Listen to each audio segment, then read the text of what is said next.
წარმოიდგინე, რომ ერთ მშვენიერ დილას უცხო ქვეყანაში გაიღვიძე ფულისა და ყოველგვარი კომფორტის გარეშე. ალბათ ასეთ ბედისწერას სასოწარკვეთითა და წყევლით შეხვდებოდი. თუმცა მსგავს სიტუაციაში მყოფი ზენონ კიტიონელისთვის კატასტროფა მისი ცხოვრების მთავარი საქმის საფუძვლად იქცა. ძველი წელთაღრიცხვით დაახლოებით 300 წელს წარმატებულმა ვაჭარმა მთელი თავისი ქონება ათენის სანაპიროსთან მომხდარი კატასტროფისას დაკარგა. რადგან სხვა საქმე არაფერი ჰქონდა, იგი შემთხვევით წიგნის მაღაზიაში შევიდა, სოკრატეს შესახებ კითხვა დაიწყო და მისი ცხოვრებით მოიხიბლა. სწორედ ამ შემთხვევამ უბიძგა ვაჭარს, რომ სწავლა მისი ეპოქის უდიდეს მასწავლებელთან დაეწყო. როდესაც ზენონის ავტორიტეტი გაიზარდა, მან სტოიციზმი ჩამოაყალიბა. ფილოსოფიური სკოლა, რომელიც მორალურ სრულყოფილებასა და დისციპლინაზეა ორიენტირებული. ეს სწავლება 1000 წლეულების განმავლობაში შთააგონებდა მსოფლიო ლიდერებს. თავად ტერმინი მოდის სტოაპოიკილედან, მოხატული კოლონადებიდან, რომლებიც იმ საჯარო სივრცეს ეკრა გარს, სადაც ზენონის მიმდევრები სადისკუსიოდ იკრიბებოდნენ.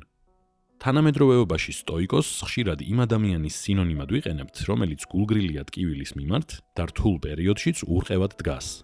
მიუხედავად იმისა, რომ სიმშვიდე ამ ფილოსოფიის შედეგია, თავად სწავლება ბევრად უფრო ღრმაა, ვიდრე უბრალოდ ხასიათის თვისება. სტოიკოსები მიიჩნევდნენ, რომ სამყარო მიზეზ-შედეგობრივი კავშირების ვრცელი ქსელით მოქმედებს, რასაც ლოგოსი უწოდეს. ისინი ამტკიცებდნენ, რომ მიუხედავად იმისა, რომ გარემოებები ხშირად ჩვენს კონტროლს მიღმაა, ჩვენი შინაგანი აღქმა და დამოკიდებულება მთლიანად ჩვენს ხელთაა. სტოიციზმი არ ნიშნავს უტოპიას.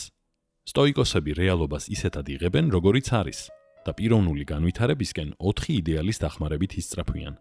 გონიერება, ქაოსის დროს ობიექტური და გონივრული არჩევანის გაკეთების უნარი. თავშეკავება, ბალანსის შენარჩუნება და ზომიერება ცხოვრების ყველა ასპექტში. სამართლიანობა, სხვების მიმართ სამართლიანი და ღირსეული მოპყრობა, მიუხედავად მათი ქმედებებისა. სიმამაცე, გონებრივი ძალა, რომ შეძლო პრინციპების ერთგულება ყოველდღიური სირთულეების მიუხედავად.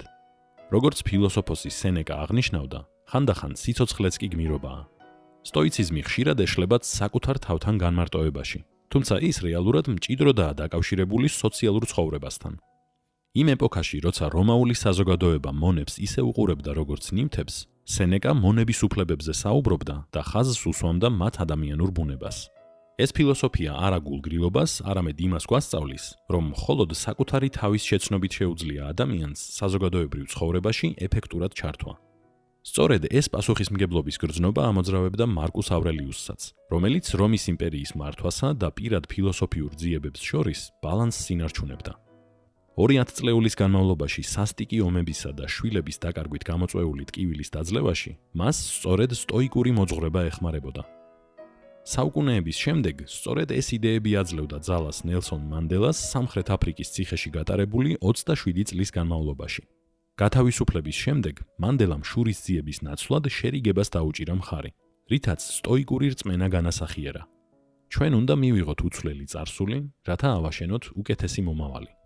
მიუხედავად იმისა, რომ სტოიციზმი როგორც ფორმალური ინსტიტუტი გაქრა, თანამედროვე აზროვნებაში მისი გავლენა დღემდე არსებობს. თომა აქვინელმა სტოიციზმის ეთიკური ჩარჩო თეოლოგიაში დაამკვიდრა, ხოლო მკვლევარები სტოიკურ ატარაქსიას, ანუ სულიერ სიმშვიდეს, ხშირად აღმოსავლურ ნირვანას ადარებენ. ალბათ ყველაზე პრაქტიკული მემკვიდრეობა გვერგო ეპიქტიტესგან, რომელიც ამტკიცებდა, რომ ჩვენს ტანჯვას იწვევს არა თავად მოვლენები, არამედ ჩვენი შეხედულებები მათზე. ეს იდეა საფუძვლად უდევს თანამედროვე ფსიქოლოგიას. კოგნიტური რიფრეიმინგი, იგივე გადააზრება. გამოიყენება ისეთ თერაპიებში, როგორიცაა რაციონალურ-ემოციური ქცევითი თერაპია, არარაციონალურ აზრებთან გასამკლავებლად, რომლებიც ემოციურ ტანჯვას იწვევს. ლოგოთერაპია.